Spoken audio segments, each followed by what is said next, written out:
નમસ્કાર ફ્રેન્ડ્સ, અત્યાર સુધી આપણે ડાયરેક્ટ ઇનડાયરેક્ટ માં બે અલગ અલગ પેરેગ્રાફનો અભ્યાસ કર્યો અને એક વાક્યનો અભ્યાસ કર્યો. ત્યારબાદ આગળ આપણે જોઈશું પેરેગ્રાફ નંબર 4. और ડાયરેક્ટ ઇનડાયરેક્ટ એટલે મિત્રો તમને ખ્યાલ છે કોઈ બે વ્યક્તિ વાતચીત કરતો હોય અને એની કોઈ વાતચીત છે કોઈ ત્રીજો વ્યક્તિ સાંભળી જાય, પોતાના શબ્દોમાં રૂપાંતર કરી અને આગળ કોઈ વ્યક્તિને જણાવે તો એને આપણે કહીશું ડાયરેક્ટ ઇનડાયરેક્ટ સ્પીચ.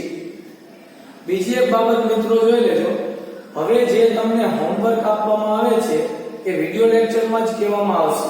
એટલે વિડિયો લેક્ચરમાં નો અભ્યાસ કર્યા બાદ જ તમને ખબર પડશે કે હોમવર્કમાં શું કરવું. એટલે ખાસ વિડિયો લેક્ચરમાં જે કહેવામાં આવે બરાબર અનુસરવું. ચલો પેરેગ્રાફ નંબર 4 જોઈએ આપણે. Prem, are you going to meet my principal? શું તું આજે મારા પ્રિન્સિપલને મળવા જઈ રહી છે? તો તમને ખ્યાલ આવે વાતચીત કરનાર કોણ કોણ છે? પ્રેમ અને રીતુ. રીતુ યસ એટલે હકારમાં જવાબ આપે છે. હકારમાં જવાબ આપતા હોય મિત્રો ત્યારે આપણને ખ્યાલ છે આપણે મૂકતા રિપ્લાય પોઝિટિવલી. બીજું વાક્ય છે I will solve your problem, કે હું તારી સમસ્યાનું સમાધાન કરીશ. તો વ્યક્તિ હકારમાં જવાબ આપે અને ત્યારબાદ એ વાક્ય બોલે છે એટલે આપણે એને એડેડ ધેટ અથવા તો ટોલ્ડ ધેટ પણ લખી શકીએ. Third sentence Prem, thank you. Thank you એટલે તમારો આભાર. એ આભાર વિધિ વાળું વાક્ય છે. આગળ લેટ્સ ગો ટુ પ્રિન્સિપાલ્સ ઓફિસ. તો આ વાક્ય મિત્રો તમે જોઈ શકો લેટ્સ વાળું છે. તો let's go to principal office. ચાલો આપણે પ્રિન્સિપાલની કેબિનમાં જઈએ. રીતુ, ઓ અરે vote a good idea it is, કે આ કેવો સરસ અથવા સારો વિચાર છે. તો મિત્રો તમે જોઈ શકો આ વાક્ય છે એ કેવું છે? ઉદ્ગાર. તો હવે જે આપણે પેરેગ્રાફનો અભ્યાસ કરશું એ બધા પેરેગ્રાફમાં મિત્રો બધા જ પ્રકારના વાક્ય હશે. વાક્ય વિધાન પણ હશે, વાક્ય પ્રશ્નાર્થ પણ હશે, વાક્ય ઉદ્ગાર પણ હશે અને વાક્ય આજ્ઞાર્થ પણ હશે. અને તમને એ બાબત સમજાવી છે કે આ વાક્ય કયા પ્રકારનું છે. તો ચાલો મિત્રો આપણે શરૂઆત કરીએ. પેરેગ્રાફ નંબર 4 ડાયરેક્ટ સ્પીચ છે, એનું આપણે ઇનડાયરેક્ટ સ્પીચમાં રૂપાંતર કરીએ. તો સૌપ્રથમ બોલનાર કોણ છે? પ્રેમ. પ્રેમ. હવે પ્રેમ જો તમે રીતુને જે પૂછે તો શું લખશું? પ્રેમ આસ્ક રીતુ. હવે સૌપ્રથમ પ્રેમ પ્રશ્ન પૂછેલો છે એટલે આપણે અહીંયા શું લખશું? આસ્ક. કોને પૂછ્યું છે? રીતુને. ત્યારબાદની વાત આવે મિત્રો આર યુ ગોઈંગ. તો છેલ્લે પણ આપણે ચર્ચા કરી હતી, ફરી પાછી ચર્ચા કરી નાખીએ કે જ્યારે વાક્ય પ્રશ્નાર્થ હોય તો સંયોજક તરીકે કેટલી બાબતો આવશે? બે. એક તો if અથવા તો wh હોય તો wh. તો અહીંયા તમે જોઈ શકો આર છે સહાયકારક ક્રિયાપદ, આપણે સંયોજક તરીકે શું મૂકશું? if. હવે આર યુ છે તો આર યુ નું વિધાન શું થશે મિત્રો? You are. યુ કોના માટે વપરાયું? રીતુ માટે. તો શું થશે? She was. ફરીથી આ ચેન્જીસ ખાસ ધ્યાન રાખજો. રીતુ છે એટલે આપણે મૂક્યું સી વોઝ. જો અહીંયા રાજ અથવા રોય હોત તો આપણે અહીંયા શું મૂકત? He was. તો Prem ask Ritu if she was going મિત્રો તેમનું તેમ going to meet. હવે અહીંયા એક મિત્રો યાદ રાખજો ટુ meet. તો કરેક્ટ ધ એરર્સ વાળો વિભાગ આવે છે એમાં તમને ખ્યાલ હોય ભૂલ સુધારવાની હોય તો અહીંયા ટુ meet ની જગ્યાએ ટુ meeting હોય અથવા ટુ met હોય તો તમને આઈડિયા આવી જવો જોઈએ કે આ ઇન્ફિનિટી બતાવે, હેતુ બતાવે. હવે તે ઓફિસમાં જઈ રહી છે પણ શા માટે જઈ રહી? તો પ્રિન્સિપાલને મળવા માટે. તો અહીંયા ટુ પછી જો મીટિંગ કે મેટ હોય તો તમારે ટુ પછી v1 એટલે કે મૂળ રૂપ લખવાનું. તો ટુ મીટ. હવે અહીંયા માય પ્રિન્સિપાલ, તો માય જે સર્વનામ છે એ કોના માટે વપરાયું છે? પ્રેમ માટે. અંતે યાદ રાખજો માય સર્વનામ કોના માટે? પ્રેમ. તો માય ની જગ્યાએ આપણે શું લખશું? હિઝ. ત્યારબાદ પ્રિન્સિપલ, માય પ્રિન્સિપલ. અહીંયા પેલું વાક્ય પૂર્ણ. પ્રેમ asked Ritu if she was going to meet his principal. પ્રેમે રીતુને પૂછ્યું કે શું તેણી તેના પ્રિન્સિપાલને મળવા જઈ રહી છે. પહેલા ફેરફાર અંડરલાઈન કરી લઈએ. એક ask, ત્યારબાદ if, she was, ત્યારબાદ માયની જગ્યાએ is. ચલો હવે મિત્રો આપણે સેકન્ડ સેન્ટેન્સ જોઈએ. રીતુ યસ, તો હકારમાં જવાબ આપ્યો ને. જો હકારમાં જવાબ આપ્યો હોય તો તને ખ્યાલ આવે શું મૂકશું? Reply positively. Ritu reply positively.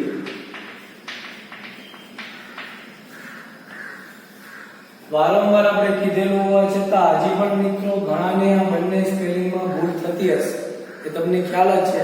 એટલે રિપ્લાય અને પોઝિટિવલી નો સ્પેલિંગ ખાસ યાદ રાખજો.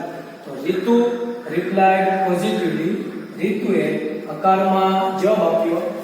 અને વાક્ય કહ્યું છે આપણે શું લખી શકીએ? and told him that. and told him that. અહીંયા તમે એડેડ પણ મૂકી શકો. I will solve your problem. I કોના માટે ઉપયોગ મિત્રો? રીતુ માટે. તો શું થશે? she. will નું તમને સમજાય જાય. શું થશે? would. she would solve. હવે your problem, your કોના માટે ઉપયોગ હોય? પ્રેમ માટે. તો શું થશે? his problem. તો બીજું વાક્ય રીતુ replied positively. રીતુએ હકારમાં જવાબ આપ્યો and told him that. અને તેને કહ્યું કે she would solve his problem. તે તેની સમસ્યાનો ઉકેલ મેળવશે. ચલો બે વાક્ય કમ્પ્લીટ ફરીથી જોઈએ. પ્રેમ વાક્ય પૂછેલું છે તો શું લખશું? ask. Prem asked Ritu if are you હતું તો આપણે શું કર્યું? she was going to meet my principal હતું તો આપણે શું લખ્યું? his principal. રીતુ replied positively. હકારમાં મિત્રો શું આપ્યો? જવાબ. and told him that. અને તેને કહ્યું કે she would solve his problem. કે તે તેની સમસ્યાનો ઉકેલ મેળવશે. ચલો આગળના બે વાક્યો છે એ તમને વાત કરી તેમ જ તમારે પેરેગ્રાફ છે મિત્રો કમ્બાઈન લખવાનો ખાસ યાદ રાખજો.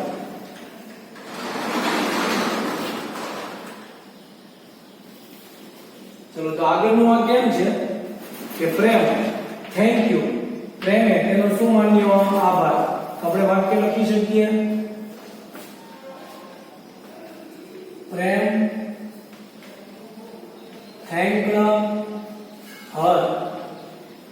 ફરીથી જ્યારે પણ કોઈ વ્યક્તિએ બીજી વ્યક્તિનો આભાર માન્યો હોય ત્યારે શું લખવું? થેન્ક. તો પ્રેમ થેન્ક હર. પ્રેમે તેનો આભાર માન્યો. હવે આગળનું વાક્ય પણ એમ જ આપેલું છે મિત્રો કે let's go to principles office. ચાલો આપણે પ્રિન્સિપાલની ઓફિસમાં જઈએ.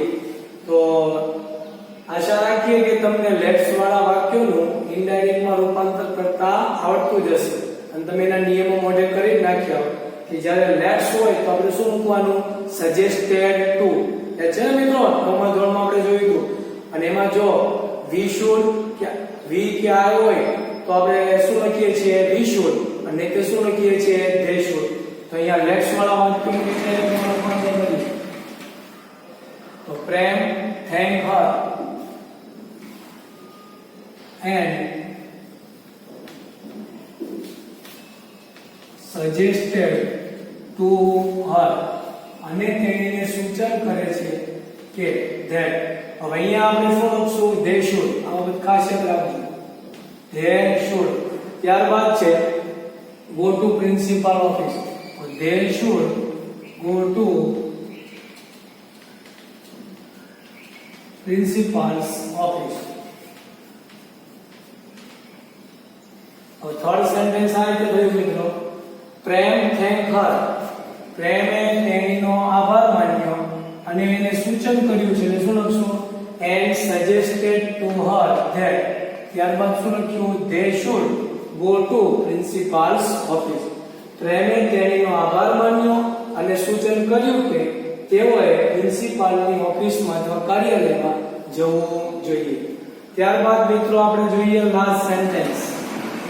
રીતુ oh what a good idea it is. અરે આ કેટલો સરસ અથવા સારો વિચાર છે. તો તમને આઈડિયા આવે મિત્રો આ કયું વાક્ય છે? એક્ઝામેટરી સેન્ટેન્સ એટલે કે ઉદ્ગાર વાક્ય. તો જો અહીંયા ઓ જેવા શબ્દ છે એ ઉદ્ગાર બતાવે છે અને ભાવ કેવો છે? આનંદનો. આપણે વાક્ય લખશું પ્રેમ exclaimed with joy to her. પ્રેમે આનંદના ઉદ્ગાર પૂર્વક તેણીને કહ્યું કે સંયોજક તરીકે શું મૂકશું? that. ઉદ્ગાર વાક્યમાં પણ મિત્રો તમને યાદ છે સંયોજક તરીકે આવશે that. હવે what a good idea it is છે. what a good idea it is છે તો આપણે એનું શું કરશું? વિધાનમાં it was a really અથવા very good idea. તો વાક્ય બન્યું છેલ્લું પ્રેમ exclaimed with joy to her. સંયોજક તરીકે that. it is હતું તો ત્યાં આપણે શું લખ્યું? it was a really good idea. તો આ રીતે મિત્રો આપણે આખો પેરેગ્રાફ ચેન્જ કર્યો. ફરી એક વખત જોઈ લઈએ. પહેલું વાક્ય મિત્રો કેવું હતું? પ્રશ્નાર્થ. તો આપણે આસ્ક લખ્યું સંયોજક તરીકે એ ભૂલાઈ ન જાય. જે પણ વારંવાર રિવિઝન કરાવીએ છીએ બરાબર રિવાઇઝ કરજો અને જોજો.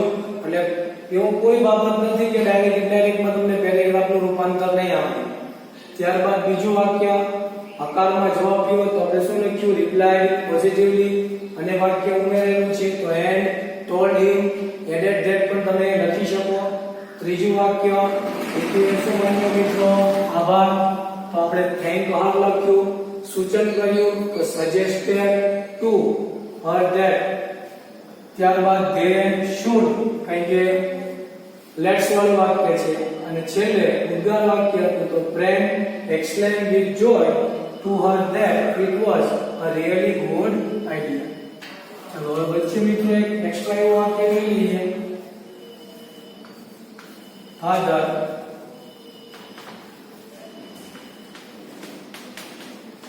let's paint a nice picture here today. Sunil.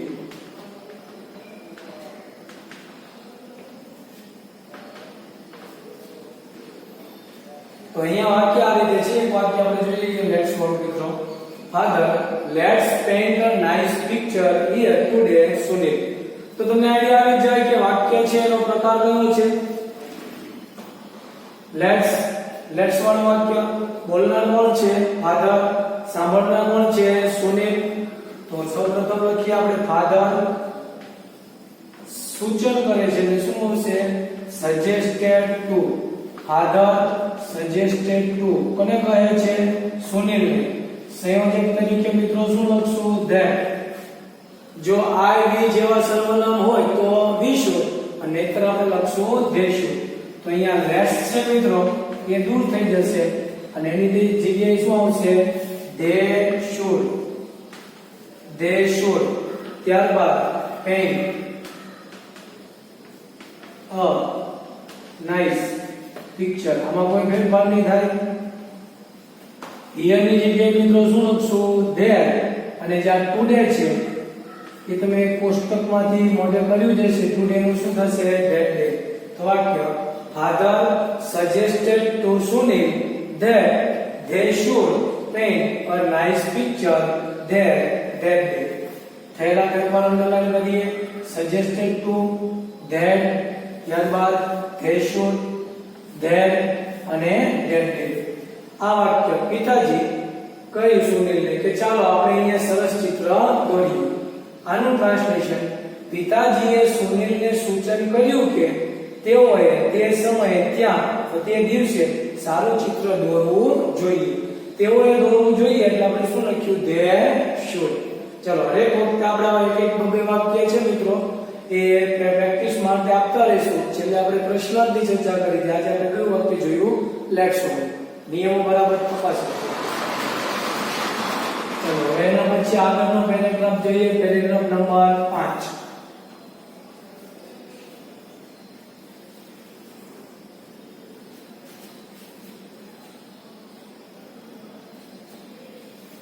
Paragraph આખો મિત્રો વાંચી લો, તમને ખ્યાલ આવી જાય વાતચીત કોણ કોણ કરી રહ્યો છે, વિપુલ અને Joseph.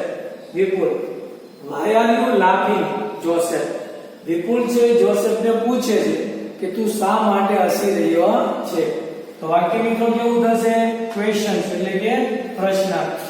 Joseph, I am reading a funny article, કે હું એક રમૂજી આર્ટિકલ વાંચી રહ્યો છું. તો આ જે વ્યક્તિ છે જોસેફ, એને વિપુલના ક્વેશ્ચન્સનો શું આપેલો? આન્સર એટલે કે જવાબ. તમારો રિપ્લાય લખશું વિપુલ what is it, તે શેના વિશે છે. તો વાક્ય કેવું થયું મિત્રો? પ્રશ્ન. Joseph, wait till I finish, કે જ્યાં સુધી હું પૂર્ણ કરું ત્યાં સુધી તું રાહ જો. તો તમને આઈડિયા આવી ગયો છે મિત્રો. આ વાક્ય થશે આજ્ઞાર્થ. આજ્ઞાર્થ વાક્યની શરૂઆત હંમેશા વર્બથી થાય. અહીંયા તમે જોઈ શકો કે wait till I finish, કે જ્યાં સુધી હું કાર્ય પૂર્ણ કરું. મતલબ આ રમૂજી પ્રસંગ પહેલા તો મને વાંચવા દે, હું વાંચી લઉં પછી તને જણાવીશ. એટલે અહીંયા એને વિનંતી કરી છે માટે આપણે રિક્વેસ્ટેડ લખશું. ચલો તો પેરેગ્રાફ બરાબર ખબર પડી ગઈ. બોલનાર કોણ કોણ છે? વિપુલ અને જોસેફ. સૌપ્રથમ મિત્રો આપણે શું લખશું? વિપુલ પ્રશ્ન પૂછે છે એટલે શું આવશે? આસ્ક. વિપુલ આસ્ક જોસેફ. વિપુલે જોસેફને પૂછ્યું. સમજે મિત્રો તમને? સંયોજક તરીકે શું આવશે? ઓકે, વિચારી લીધું હશે તમે y, અહીંયા w છે. તો સંયોજક તરીકે મિત્રો આપણે શું લખશું? અહીંયા y. are you, ચલો બધાને લગભગ ખબર પડે તે are you નું શું નામ વિદ્યાર્થી મિત્રો? you are. you કોના માટે વપરાયો? જોસેફ. હવે અહીંયા તમારે જોઈ શકો તમારે he કે she બેમાંથી ક્યાંય સર્વનામ વિશે વિચારવાની જરૂર જ નથી. કારણ કે ખબર છે બોલનાર વિપુલ અને જોસેફ બંને he એટલે શું થાય? છોકરાઓ. તો છોકરા માટે જ વપરાયું છે માટે આપણે સર્વનામ તરીકે શું લખશું? he. why he was, આ આર હતું એનું શું થયું? was. laughing, હસી રહ્યું. ચલો અહીંયા ફર્સ્ટ સેન્ટેન્સ પહેલું વાક્ય પૂર્ણ. અહીંયા કોઈ other words today, here, there એવું કઈ છે નહીં. તો પહેલું વાક્ય Vipul ask Joseph why he was laughing.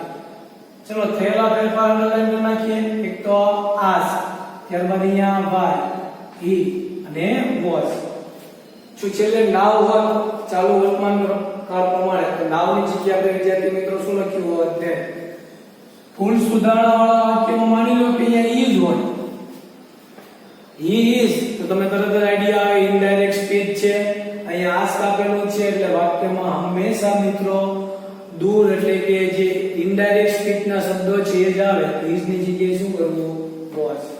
ચલો હવે જોસેફ તો જવાબ આપે તો શું લખશું આપણે? Joseph replied. અહીંયા તમે him લખી શકો અથવા વિપુલ પણ લખી શકો. જોસેફ રિપ્લાઇડ him that, જોસેફે તેને વળતો જવાબ આપ્યો કે I am. ચલો I am મિત્રો શું થશે? he was reading. reading એટલે વાંચી રહ્યો છે. funny article. funny article એટલે રમૂજી લેખો. આશા રાખીએ કે લોકડાઉનના સમયમાં મિત્રો તમે ઘણા બધા આવા ફની આર્ટિકલ વાંચ્યા હશે, બરાબર? એટલે એમાંથી પણ કંઈક ડાયરેક્ટ ઇનડાયરેક્ટ ના પેરેગ્રાફ કે વાક્યો મળે તો શોધીને આવા નવા એક પેરેગ્રાફ બનાવવાનો પ્રયત્ન કરવો. ખાસ તો પેલા વિડિયો લેક્ચર બરાબર જોવો. કે ઘણી વખત ઘણા લોકોએ છેલ્લે આપણા એક લેક્ચરમાં એમ થયું હતું કે પૂછ્યા આપણને સર આનું હોમવર્ક શું છે? તો હોમવર્ક વિડિયો લેક્ચરમાં જ કહેવાના છે એટલે ખાસ એ યાદ રાખજો. તો જોસેફ રિપ્લાઇડ હિમ. જોસેફે તેને વળતો જવાબ આપ્યો કે I am reading a funny article. હતું તેનું શું થશે? he was reading a funny article. તો ચાલો મિત્રો આ બીજું વાક્ય પૂર્ણ થયું આપણું. Joseph replied him that he was reading a a funny article. ચલો થર્ડ સેન્ટેન્સ. હવે બોલનાર વ્યક્તિ કોણ છે? વિપુલ. What is it? તો વિપુલે એક વખત ઉપર વાક્ય પૂછી લીધું. સમજો, are you laughing? હવે વિપુલ ફરી વખત પૂછે છે. આપણે શું લખશું? again ask. વિપુલ again ask. જોસેફ અથવા હિમ પણ લખી શકો. ચાલો અહીંયા સંયોજક તરીકે તમને ખ્યાલ આવે છે શું આવશે? what. તો what હવે is it છે એનું શું થશે મિત્રો? it is. તો it is ને બદલે આપણે શું લખશું? it was. વાક્ય વિપુલ again asked Joseph what it was.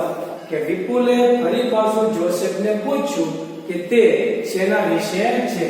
તો Joseph wait till I finish. કે જ્યાં સુધી હું પૂર્ણ કરું ત્યાં સુધી તું રાહ જો. તો વ્યક્તિએ છે અહીંયા વિનંતી કરી છે. તો શું લખશું મિત્રો આપણે? જોસેફ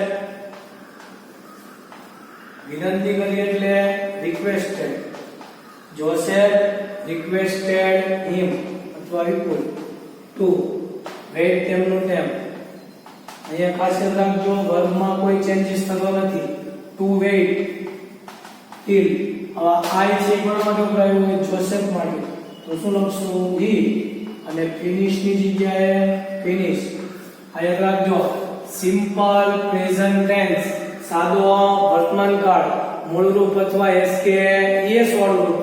તો એની જગ્યાએ મિત્રો આપણે ફેરફાર કરશું સિમ્પલ પાસ્ટ ટેન્સ એટલે V2 એટલે ઈડી વાળું રૂપ અથવા ક્રિયાપદનું ભૂતકાળનું રૂપ. તો છેલ્લું આખું વાક્ય Joseph requested him to wait till he finished. કે જોસેફે તેને જ્યાં સુધી તે વાક્ય પૂર્ણ કરીને ત્યાં સુધી રાહ જોવાની વાત કરી. ચલો મિત્રો, તો આજે આ બે પેરેગ્રાફ થયા 4 અને 5. બીજી બાબત, આજે તમને એક્સ્ટ્રા જે બે પેરેગ્રાફ આપવામાં આવે ડાયરેક્ટ ના, એને તમારે ઇનડાયરેક્ટ સ્પીચમાં મિત્રો શું કરવાનું? રૂપાંતર. ચલો તો અસ્તુ.